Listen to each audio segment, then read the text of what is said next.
Lionel মেসিকে নিয়ে 2 March বিশ্বকাপ বাছাইয়ের জন্য আর্জেন্টিনা 33 সদস্যের প্রাথমিক দল ঘোষণা করেছিল, কিন্তু চোটের ধাপে ব্রাজিল ও উরুগুয়ের বিপক্ষে তার খেলা হচ্ছে না।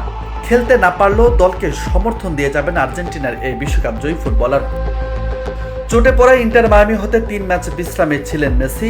পেশির সমস্যার কারণে তাকে উরুগুয়ে ও ব্রাজিলের বিপক্ষে 2 ম্যাচের দল থেকে গতরাতে বাদ দিয়েছিলেন লিওনেল স্কলনি।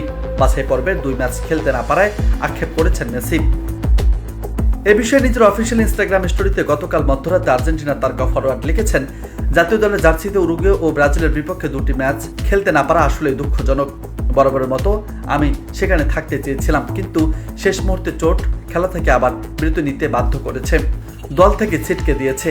এখান থেকে দলকে উৎসাহ দেব এবং আরেকজন ভক্তের মতোই দলকে সমর্থন দেব। ইন্টার মায়ামির হয়ে মেসি সবশেষ খেলেছেন গতকাল সকালে আটলান্টা ইউনাইটেডের বিপক্ষে। এই ম্যাচে মায়ামি জিতেছে 2-1 গোলে। আর্জেন্টাইন ফরওয়ার্ড করেছেন 1 গোল। বার্তা সংস্থা অ্যাসোসিয়েটেড প্রেস জানিয়েছে, আটলান্টা ইউনাইটেড ইন্টার মায়ামির ম্যাচে পা উড়তে চোট পান মেসি। আর রয়টার্সের প্রতিবেদন থেকে জানা গেছে, চোট পেয়েছেন আর্জেন্টাইন ফরওয়ার্ড। সুস্থ হতে আপাতত যুক্তরাষ্ট্রে থাকবেন তিনি।